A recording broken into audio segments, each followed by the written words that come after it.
The roar of the crowd was a tidal wave, washing over me, usually invigorating. Liverpool versus Man U, the goddamn derby. But tonight, it was just noise. Lex sat next to me, a familiar silhouette in her Liverpool jersey, but the picture was distorted, faded, wrong. The stadium lights seemed to highlight the artificiality of the moment. 3 years! 3 goddamn years I'd built my world around this. Around her. Soccer, the cornerstone of my existence since I could kick a ball, was now a lie. It started, innocently enough, on that trip to that ridiculously pretentious sushi restaurant downtown. The kind of place where the fish probably had a better life than I did. I'd been pumped. World Cup qualifier, the fucking stakes couldn't get higher, and quality time with Lex. "Can we sit somewhere else?" she'd asked the hostess, her voice tight, pointing away from the screens glowing with the promise of goals and glory. "I can't handle another night of soccer." The words were like a shard of ice through my heart. I'd heard her wrong. I had to have heard her wrong. Another night? But you love soccer. You've always loved soccer. Her eyes. Christ, those eyes. I'd seen passion there, excitement, camaraderie, even the occasional exasperated eye roll that I chalked up to typical relationship stuff. What I saw now was nothing. Emptiness. Contempt. "Ren," she said, her voice laced with a weariness that felt like a personal insult. "I've literally never cared about soccer. Not once in my entire life." The world tilted. The noise of the restaurant faded into a dull hum.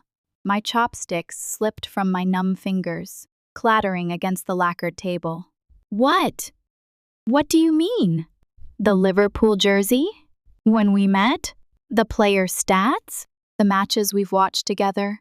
The words stumbled out, desperate, pleading. She sighed, that condescending sigh that meant I was being difficult. "I've been pretending to like soccer for 3 years. 3 years. 1095 days. Every goal celebrated. Every rant about VAR.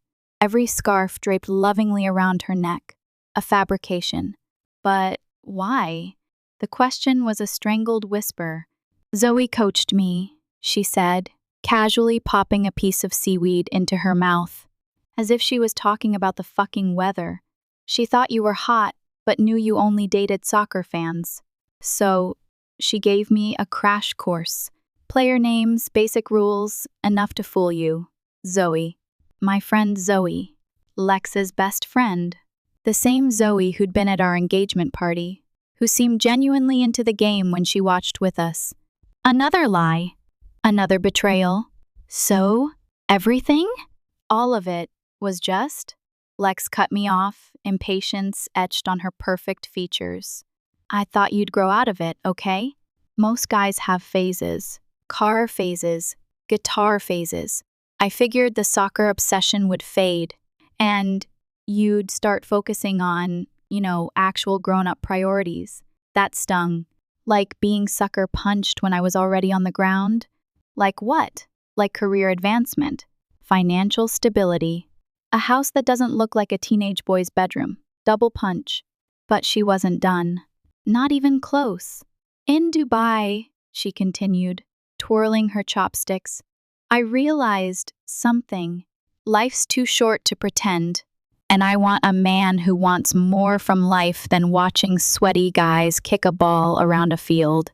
The TV behind her erupted with cheers. A goal. One I was missing. The irony was a bitter pill. "Is there someone else?" I asked, dread coiling in my gut. I already knew the answer. Her silence screamed it. "It's Dex, isn't it?" The name tasted like poison on my tongue. A small, smug smile played on her lips. Not a guilty smile, but a relieved one. "He gets me," she said, her eyes actually lighting up. "He has ambition. Drive. A penthouse. A yacht. And a wife," I added, the bitterness flooding my voice. Lex rolled her eyes. "They're practically separated. And anyway, he says I inspire him. That I have untapped potential? He wants to help me develop it. I bet that's not all he wants to develop," I wanted to say. But I didn't. I was beyond words, just a hollow ache where my heart used to be. So all this time I managed, my voice flat, you were just tolerating me? Until something better came along? Don't be dramatic, Ren. We had fun. But I'm 27. It's time to level up. Level up. Like I was some tutorial mission she'd completed, before moving on to the real game. Anything else you've been lying about? I asked, surprised at how steady my voice was. She actually had to think about it. Like there were so many lies, she needed to sort through them. Well, I never liked your mother, she offered, like she was doing me a favor with her honesty. And that trip to the ER last year? When you dislocated your shoulder playing soccer? I wasn't stuck in traffic. I was having drinks with Dex. Jesus Christ. I dislocated my fucking shoulder, and she couldn't be bothered to come to the hospital because she was busy flirting with her boss. I just glared at her, the sushi suddenly turning to lead in my stomach. Look, Ren, this is for the best. You can go find some soccer-obsessed girl who will appreciate your enthusiasm, and I can move on to someone who matches my ambitions.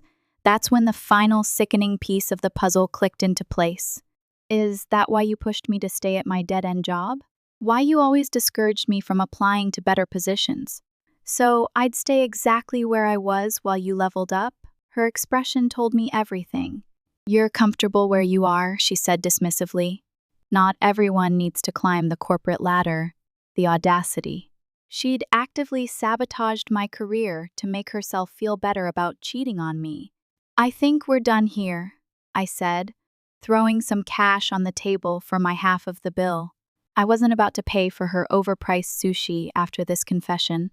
Don't be like that, she said, suddenly concerned about appearances. We can be adults about this. Adults?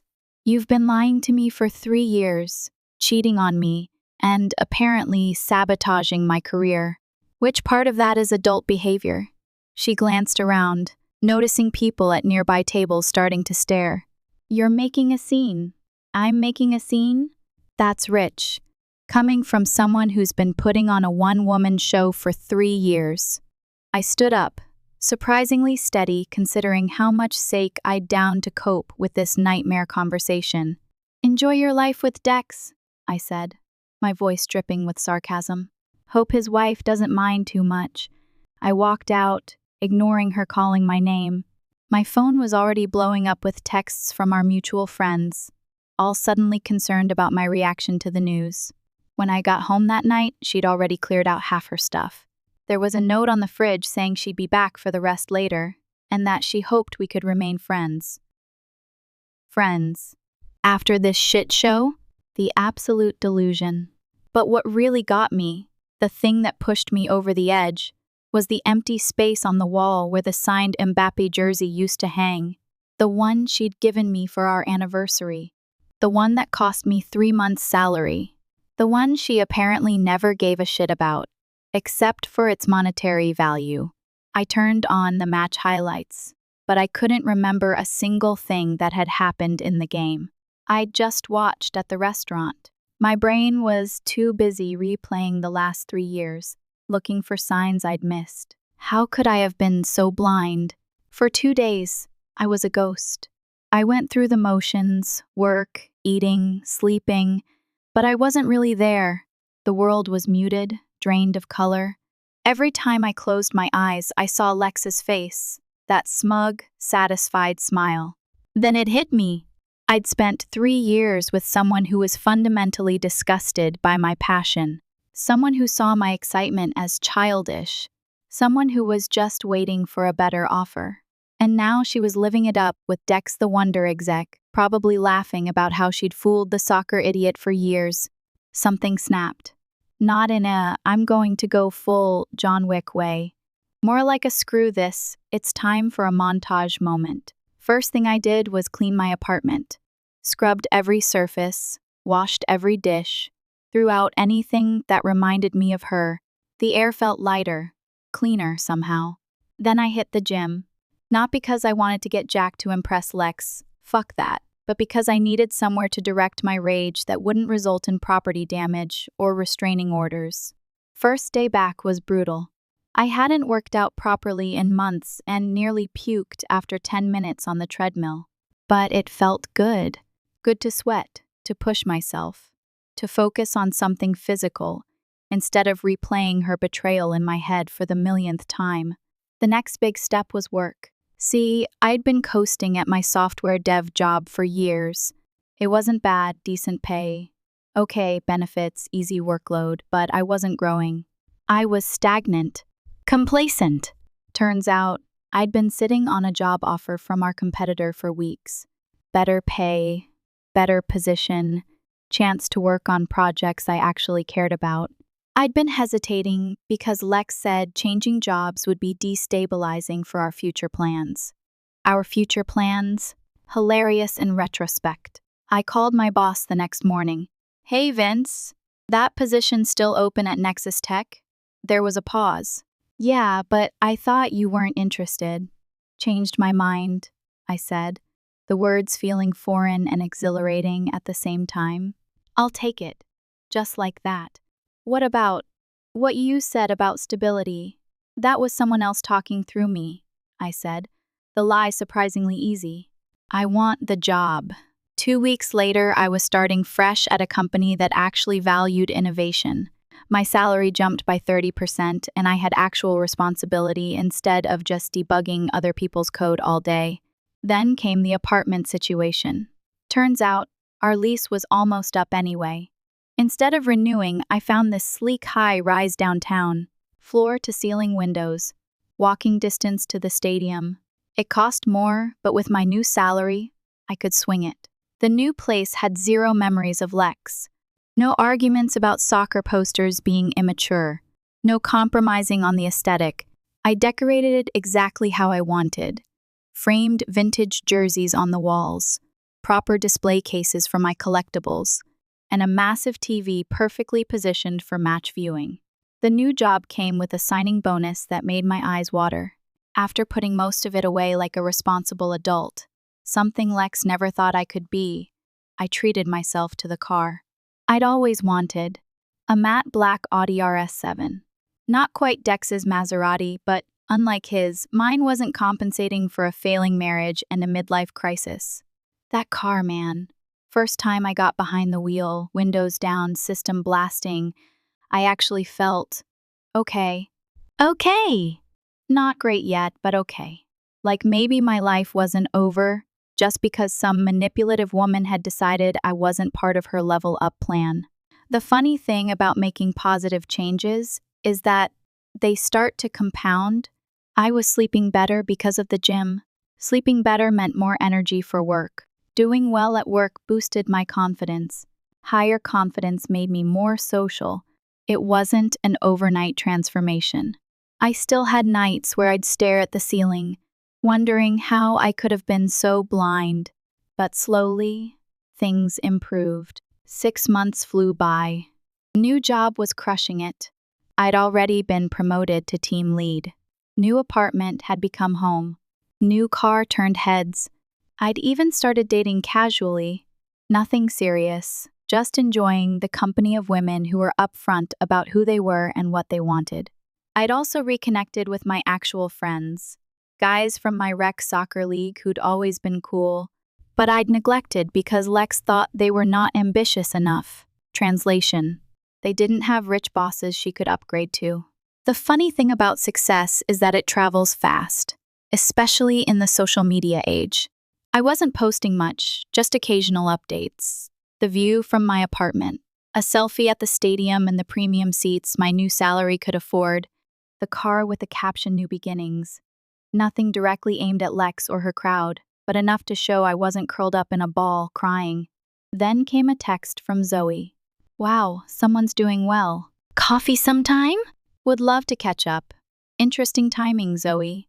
Very interesting indeed. I'd been ignoring her messages for months after that night at the sushi place. She'd sent dozens of texts. Lex was wrong to do that to you. I never knew it went that far with Dex. You deserve better. All bullshit, of course. She'd been the architect of the whole deception, coaching Lex on how to manipulate me from day one. But suddenly, Now that I appeared to be doing well, she was interested in catching up. My first instinct was to tell her to go fuck herself. That would have been the healthy response. But something stopped me. Call it petty. Call it the desire for closure. Whatever. I was curious about what she was up to, so I agreed to meet. More out of morbid curiosity than anything else. The cafe she suggested just happened to be right next to the dealership where I'd bought my car. Subtle, Zoe? Real subtle. I got there 15 minutes late, deliberately. Spotted her immediately. Zoe had always been attractive in that Instagram model kind of way, all contour and filter-ready angles. Today, she looked like she'd spent hours getting ready for casual coffee. Designer everything. Hair and nails freshly done. Enough perfume to choke a horse. Ren! Oh my God, you look amazing, she said, air-kissing both my cheeks. This new job must be treating you well. It's all right, I said, downplaying everything. How's life? How's Lex? The slightest flinch. Interesting. Oh, she's fine. Things with Dex are progressing. The way she said progressing carried enough subtext to fill a novel. That's great, I lied. I'm happy for her. Zoe's eyes kept darting to my wrist, checking for expensive watches, my jacket, designer or not, and occasionally to the parking lot, where my car was visible. Are you seeing anyone? She leaned forward, cleavage strategically positioned. A successful guy like you must have options. And that's when all the pieces click together. Zoe wasn't here to catch up. She wasn't here to apologize. She was here to scope out if I'd become a viable option now that I had money and status. Which meant one thing. Things with Lex and Dex weren't so rosy after all. I smiled and took a sip of my coffee, mentally calculating just how far I was willing to take this. Because suddenly a plan was forming. Actually, Zoe, I said, lowering my voice slightly, I could use your insight on something. The game was about to get interesting. Turns out, Zoe was a goddamn goldmine of information. All it took was some strategic compliments, a few subtle hints about my investment portfolio, and suddenly she couldn't stop talking.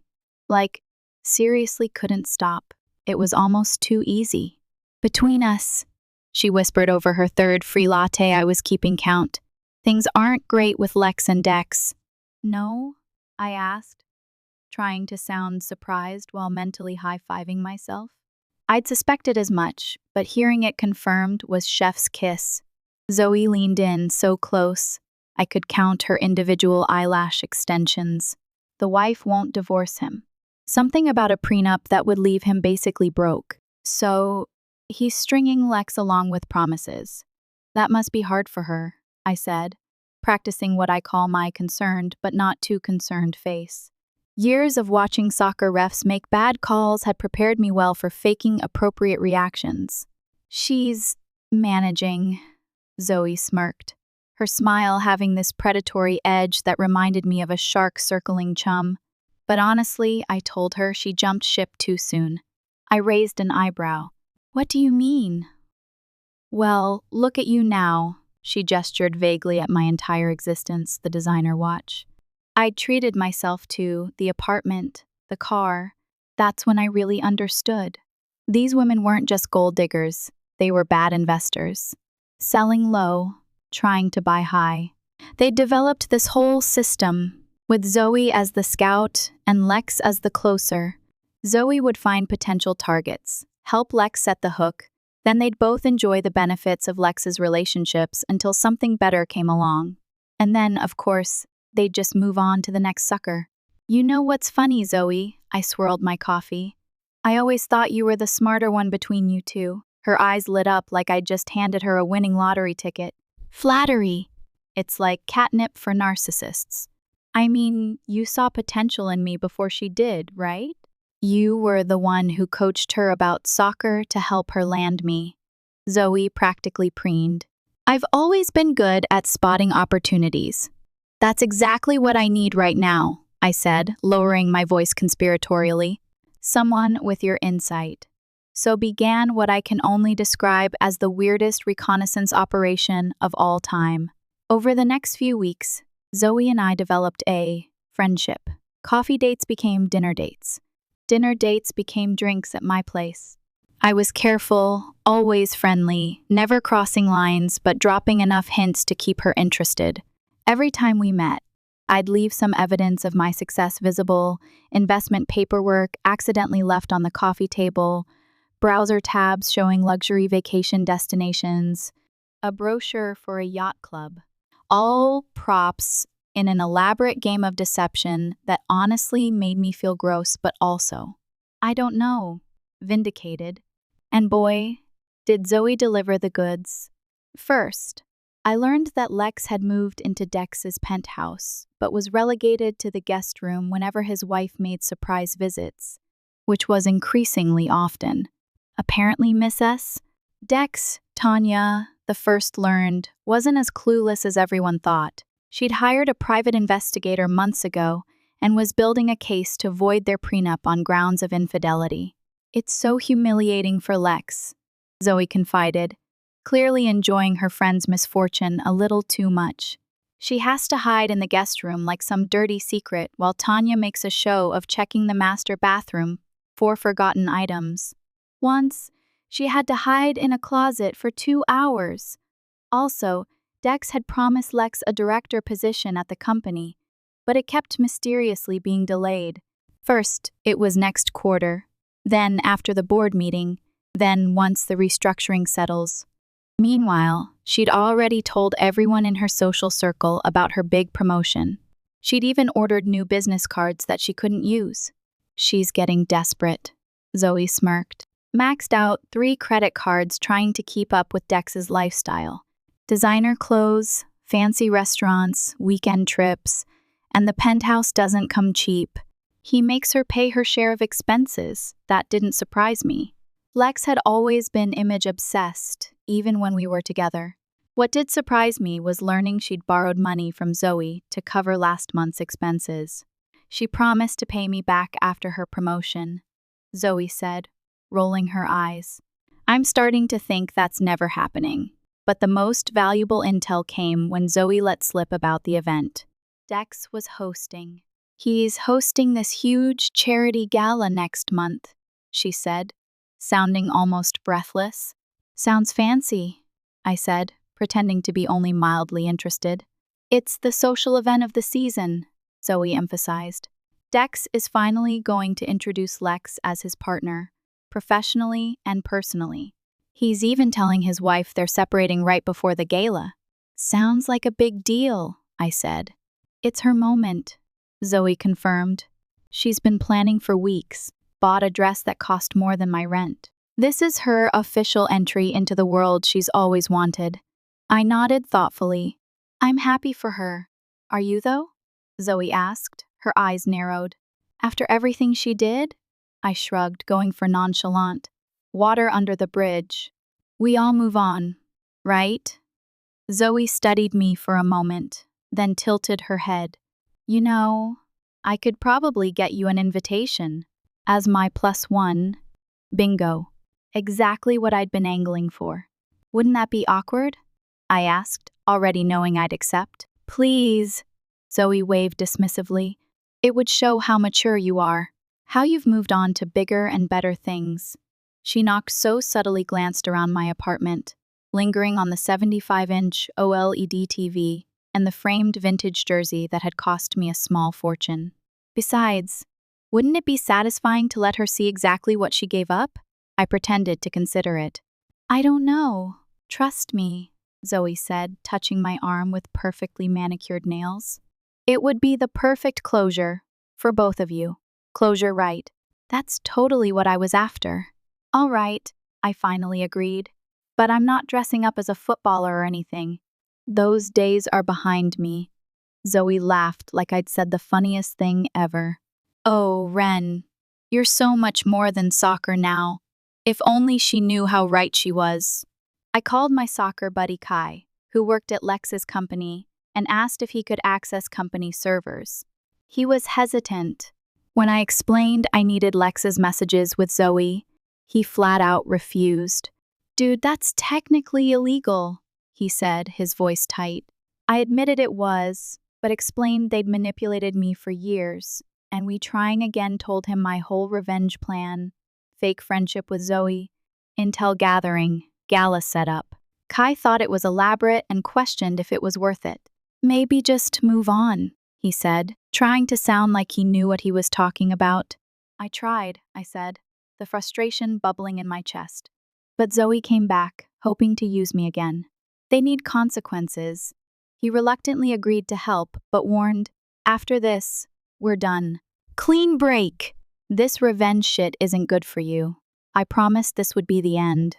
One final act of karmic justice. "Operation Gold Digger is a terrible name," he added before hanging up. For the next few weeks, I played my role perfectly, the successful guy who had moved on completely, the potential new target for Zoe's schemes. I even started mentioning a fake trip I was planning. "I've been thinking," I told Zoe over drinks at my place the day before the gala. "After tomorrow night, maybe we could take a trip somewhere. Dubai, perhaps?" Her eyes widened at the mention of Dubai, the same place where Lex had decided to leave me for Dex. "Dubai? Really? Why not? I have some business contacts there I should connect with. We could make a vacation of it. Luxury hotels, desert safaris." I trailed off, letting her imagination run wild. I'd love that," she stammered, practically salivating at the thought of the Instagram content.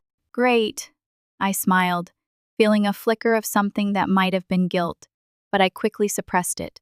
"It's a plan, then. After tomorrow's gala, we'll make arrangements." As she left that night, practically floating on air, I sent a quick text to Kai. "Everything set for tomorrow?" His response came back immediately. "All systems go. Operation Gold Digger is ready to launch." I slept like a baby that night, dreaming of soccer victories and sweet, sweet karma. The venue for Dex's charity gala screamed compensating for something.